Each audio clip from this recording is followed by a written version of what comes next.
If you think that you have to have courage or be brave to speak what's in your heart, to speak what has been a secret for a really long time, I'm going to say, no, you don't.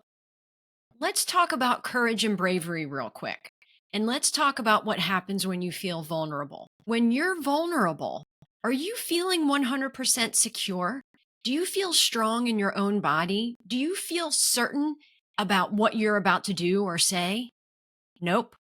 How often do you speak in vulnerability and maybe regret it, or question what you said, or worry about how the receiver is receiving it?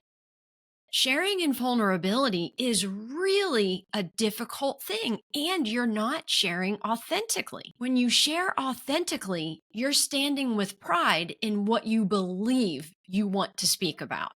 You know for sure what you feel and aren't afraid to speak about it.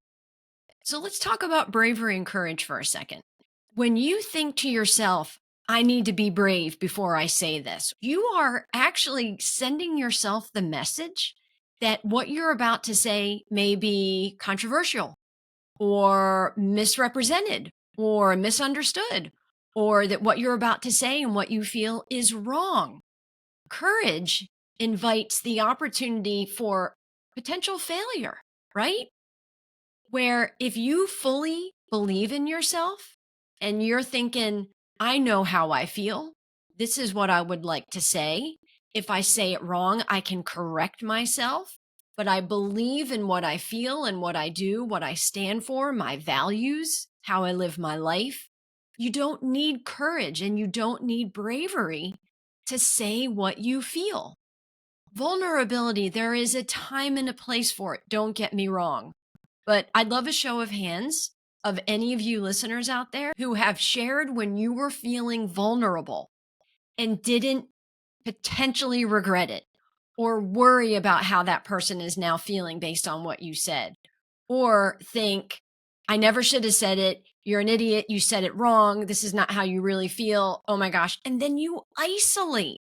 So again, there's a time and a place for vulnerability, but what matters most is that you believe in yourself, that you believe that what you want to say and what you need to say is real. You don't have to convince anybody. It's your life. These are your feelings. These are your experiences that nobody else in the world gets to share.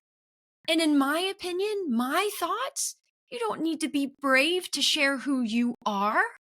You don't need to convince yourself that maybe what you're about to say could be controversial or could be judged. No, absolutely not. You get to say what you feel because that's who you are. That's who you're becoming. That's who you want to be. Try not to give power to courage in a way that makes you question yourself. Try not to think about courage as an invitation for you to wonder if your feelings are wrong. No, they're not. You are amazing. What you've been through, nobody else will ever be through. And even if they do go through it, it won't be felt the same. So share, okay? Of course, pick your audience, pick your receiver carefully because very few people will respond in a way that you want. And that's where you fully believing in how you feel and what you want to say matters because the response is just a response. It doesn't change who you are.